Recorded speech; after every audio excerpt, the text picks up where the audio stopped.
Hello दोस्तों, कैसे हो आप सब। Welcome to my YouTube channel. दोस्तों, आज 6 सितंबर है और रेलवे ग्रुप डी का जो एग्ज़ाम हो रहा है उसका सेकंड शिफ्ट का यानी कि 6 सितंबर का सेकंड शिफ्ट का हम लोग अभी क्वेश्चन आंसर करने वाले हैं। तो चलिए वीडियो को शुरू करते हैं। देखिए, पहला क्वेश्चन पूछा गया था अनुच्छेद 18 से। ठीक है, अनुच्छेद 18 में क्या दिया गया है कि उपाधियों का अंत है।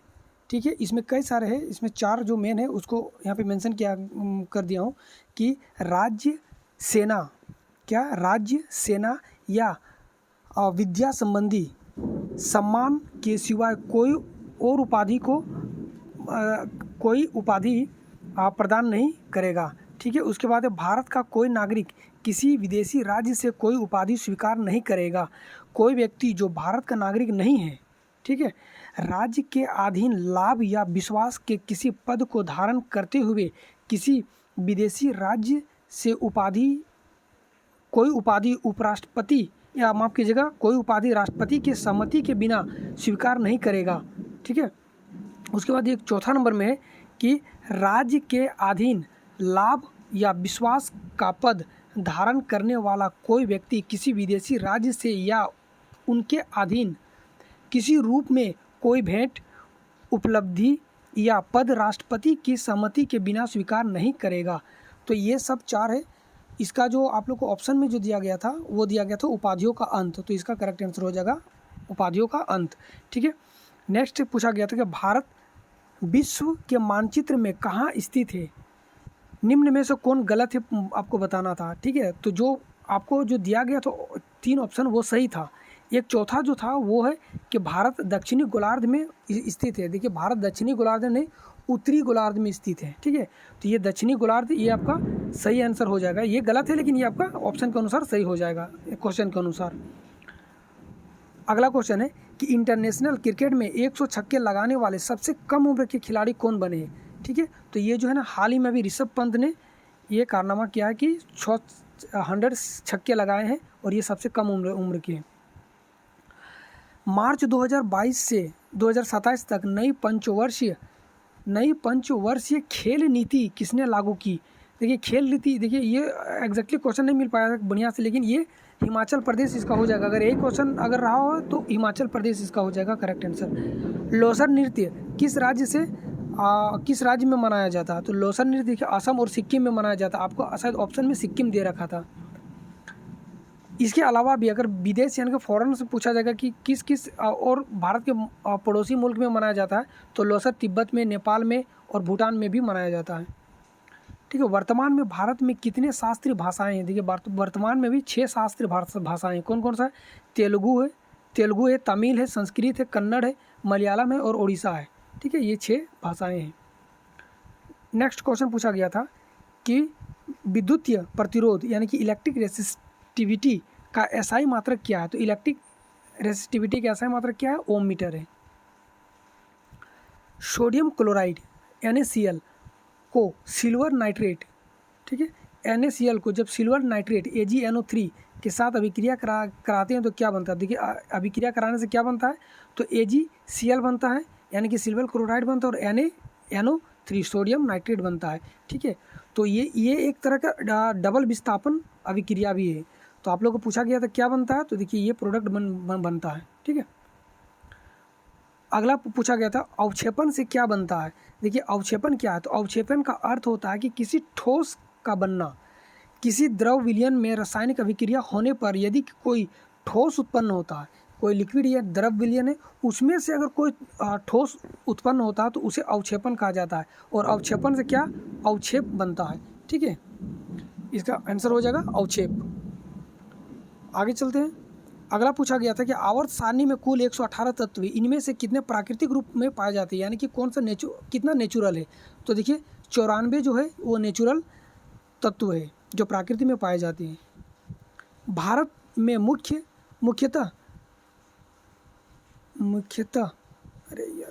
भारत में मुख्यतः एक सींग वाला गेंडा कहाँ पाया जाता है। ठीक है, तो भारत में मुख्यतः एक सींग वाला गेंडा कहाँ पाया जाता है, असम में पाया जाता है। देखिए, ये क्वेश्चन इस तरह से नहीं था, इसमें 2 दे रखा था। ठीक है, एक असम वाला और एक ये पश्चिम बंगाल वाला, और इसी तरह से था। ठीक है, आगे चलते हैं। भारत की साक्षरता दर 2022 के अनुसार कितनी है। तो देखिए 2022 के अनुसार 77.7% हो जाएगा। भारतीय राष्ट्रीय संघ यानी कि इंडियन एसोसिएशन की स्थापना सुरेंद्र नाथ बनर्जी के द्वारा कब किया गया था?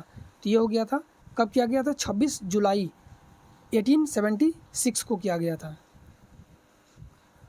अवतल दर्पण पर अगर किसी वस्तु को फोकस दूरी और वक्रता केंद्र के बीच में रखा जाता है, यानी कि एक मान लेते अवतल दर्पण है, ठीक है, अब इसको फोकस दूरी यानी कि F और वक्रता केंद्र यानी कि C के बीच में रखा जाता है किसी वस्तु को, तो ये बनेगा कहाँ?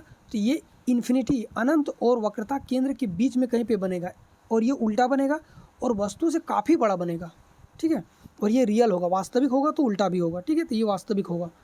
तो आपको अब आंसर, अब क्वेश्चन में क्या था कि मतलब ऑप्शन में क्या दे रखा था? अनंत और वक्रता केंद्र के बीच में ये हो सकता है, वस्तु से बड़ा, उल्टा और वास्तविक बनेगा। तो यहाँ पे क्वेश्चन पूछा गया अवतल दर्पण पे अगर फोकस दूरी और वक्रता केंद्र के बीच में रखा गया तो वस्तु का प्रतिबिंब कहाँ और कैसा बनेगा? तो वस्तु का प्रतिबिंब कहाँ बनेगा? इन्फिनिटी और C के बीच में यानी कि सेंटर ऑफ कर्वेचर के बीच में बनेगा।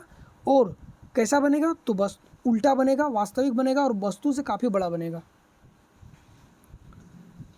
अगला क्वेश्चन है, जब सफ़ेद प्रकाश को प्रिज्म से होकर गुजारा जाता है, यानी कि सफ़ेद प्रकाश जब प्रिज्म से गुजरता है तो सबसे कम तरंग दैर्ध्य यानी कि सबसे कम वेवलेंथ किस रंग का होगा? तो बैंगनी का सबसे कम वेवलेंथ होता है और सबसे ज़्यादा वेवलेंथ लाल का होगा।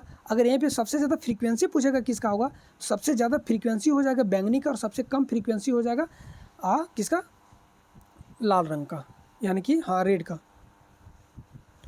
आधुनिक आवर्त सारणी किनके द्वारा दिया गया? देखिए आधुनिक आवर्त सारणी मोज़ले के द्वारा दिया गया है, ठीक है, कहीं कहीं पे मेंडलीव भी लिखा जाता है। और ये कहा गया कि मोज़ले ने सिर्फ इसका जो है जैसे कि मेंडलीव ने दे दिया था कि पीरियड, ग्रुप, ये सब मेंडलीव ने बांट दिया गया था। तो मेंडलीव को आवर्त सारणी का पिता कहा जाता है और मोज़ले को आधुनिक आवर्त सारणी का पिता कहा जाता है, ठीक है, तो यहाँ पर आपका मोज़ले होना चाहिए। टू किंगडम क्लासिफिकेशन किसने दिया था?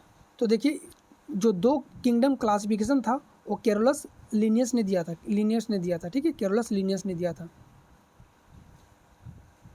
हिजरी संवत और सौर संवत, हिजरी संवत सौर संवत से कितना दिन पीछे चलता है? हिजरी संवत जो मुसलमानों के जो इस्लाम धर्म में जो मानता है उसके लिए जो कैलेंडर आता है वो हिजरी संवत कहलाता है, ठीक है। वो बोला गया कि सौर संवत से कितना दिन पीछे चलता है, यानी कि ये 11 दिन पीछे चलता है। वर्तमान में ग्रामीण पेयजल एवं स्वच्छता मंत्रालय के मंत्री कौन है? देखिए ये उमा भारती हैं, ठीक है।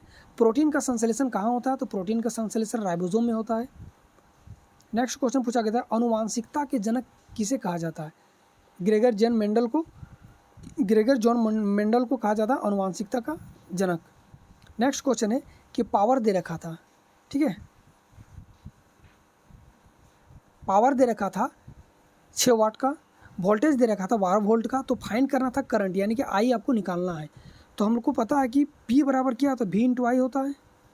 P बराबर पावर बराबर V इंटू वोल्टेज इंटू आई होता है। अब हमको आई निकालना है तो P बराबर आई बराबर क्या होता है? P बटे V, ठीक है। तो आई बराबर हम क्या लिख सकते हैं? P बटे V। अब बस इसका वैल्यू पुट कर देना। P का वैल्यू कितना है? 6 है और V का वैल्यू कितना है? 12 है। अब काट दो, 1/2 हो जाएगा यानी कि 0.5 हो जाएगा करंट एम्पियर, ठीक है। नेक्स्ट है, यदि वस्तु को 12 सेंटीमीटर फोकस दूरी वाले अवतल दर्पण के 26 सेंटीमीटर दूर रखा गया है, कहा गया है कि यहाँ पे एक अवतल दर्पण है, इसका जो फोकस दूरी है यानी कि एफ जो है यहाँ से यहाँ तक का ये दे रखा 12 सेंटीमीटर, ये दे रखा 12 सेंटीमीटर, ठीक है, फोकस दूरी वाला 12 सेंटीमीटर। और वस्तु को कहाँ रखा है? 26 सेंटीमीटर दूर रखा है, यानी कि वस्तु के इधर कहीं पे यहाँ से फोकस दूरी से 26 सेंटीमीटर के दूर पे रखा गया है, ठीक है। तो पूछा गया कि इसका जो प्रतिबिंब होगा वो कहाँ पे बनेगा, ठीक है। तो फोकस दूरी वाले अवतल दर्पण के 26 सेंटीमीटर, देखिए यहाँ पे ना बच्चे के द्वारा क्लियर नहीं कहा गया, फोकस दूरी से 26 सेंटीमीटर दूर होगा तो आपको 26 सेंटीमीटर प्लस अगर जो अब जो वस्तु का दूरी पोल से बनेगा ये हो जाएगा 26 सेंटीमीटर और प्लस 12 सेंटीमीटर, ये दोनों को इंक्लूड करना पड़ेगा आपको, तब बनेगा। और अगर सिर्फ पोल से पूछा गया था कि पोल से इसका जो वस्तु का जो दूरी है वो अगर 26 सेंटीमीटर है तो फिर अलग तरीक़ा से बनेगा, यानी कि सेम रहेगा लेकिन इसका डेटा चेंज हो जाएगा। देखिए इसका फॉर्मूला क्या होता है, तो अवतल दर्पण दे रखा है, तो अवतल दर्पण को होता है 1/f इक्वल टू होता है 1/v प्लस 1/u। ठीक है, अब देखिए यहाँ पे अगर 12 सेंटीमीटर तो फोकस दे रखा है, यानी कि 1/12 और किधर है अवतल दर्पण में, तो सब माइनस में चलेगा। ठीक है, इज इक्वल टू, यहाँ पे ठीक से लिख दे रहा हूँ, माइनस का 1/12 क्योंकि ये focus, is equal to 1/v करना है हमको, 1/v, तो 1/v प्लस 1/u। आप 1/u को पहले ले आते तो 1/u, तो ये 1/u हो जाएगा। 1/u को u का वैल्यू कितना दे रखा है 26। अगर 26 सेंटीमीटर, जैसे हमने बताया कि फोकस दूरी से 26 सेंटीमीटर, तो 12 और 26 दोनों को ऐड करना पड़ेगा। ठीक है, तब आपको लिखना पड़ेगा यहाँ पे, अगर 12 और 26 को ऐड कर देंगे तो कितना हो जाएगा, 6 2 8 और 2 और 1 3, 38 हो जाएगा तब इस समय। ठीक है, लेकिन अगर आप डायरेक्टली पोल से अगर इसका दूरी है तो सिर्फ आपको 26 लेके चलना पड़ेगा यहाँ पे। ठीक है, और फिर प्लस 1/v आपको निकालना पड़ेगा, क्योंकि प्रतिबिंब का निकालना तो 1/v को निकालना पड़ेगा। अब यहीं पे अब ये भी माइनस में रहेगा, अब इस माइनस को इधर कर देते हैं तो कितना बचेगा, तो 1/26 और फिर यहाँ पे हो जाएगा कितना, माइनस 1/12, क्योंकि 26 इधर आएगा तो प्लस में हो जाएगा, और बराबर 1/v आपको निकालना है। बस अब इसी को कैलकुलेट कर लीजिए, आपको निकल जाएगा आंसर। शिट यार, क्या हो गया, 1 मिनट गाइस, ये थोड़ा सा,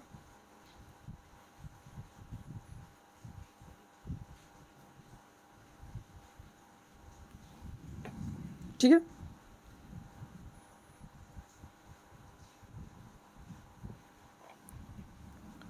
तो इस तरह से आप उसको बना सकते हैं गाइस। तो ये आज का आखिरी क्वेश्चन था। इस तरह से आप लोग देख लीजिएगा, ये क्वेश्चन में हमको जो है डेटा, इसमें अगर इस तरह से बनाते हैं तो पॉइंट में आता है। आप लोग एक बार एग्जैक्टली देख लीजिएगा कि इसका मतलब क्या था डेटा, क्योंकि हम इसको अभी तक पूरी तरह से इसलिए नहीं सॉल्व कर रहे हैं क्योंकि हमको डेटा नहीं मिल पाया है। ये कहाँ से बोला गया था, क्योंकि ये बहुत मायने रखता है कि आपको कहाँ से दिया गया, क्योंकि कोई दर्पण में हर सब चीज़ का जो है ना काउंट पोल से ही किया जाता है। पोल से फोकस पे, पोल से सेंटर ऑफ कर्वेचर पे, या पोल से जहाँ भी वस्तु रखा है वहाँ तक का सबको पोल से लिया जाता है। और अगर यहाँ पे क्वेश्चन पे आपको फोकस से कहा गया कि फोकस से, अगर फोकस पहले से 12 सेंटीमीटर यहाँ पे दे रखा और फोकस से अगर 26 सेंटीमीटर दूर रखा गया है, तो फिर इसका यहाँ से 12 यहाँ से 26 दोनों को ऐड करके यहाँ से लेना पड़ेगा। ठीक है, तो इस हिसाब से वो बनेगा गाइस। तो ये आज का आखिरी क्वेश्चन था। कैसा लगा आप लोग को वीडियो, ज़रूर बताइएगा। अगर अच्छा लगा तो प्लीज़ वीडियो को लाइक कीजिएगा, शेयर कीजिएगा। वीडियो देखने के लिए थैंक यू। तब तक के लिए जय हिंद, जय भारत।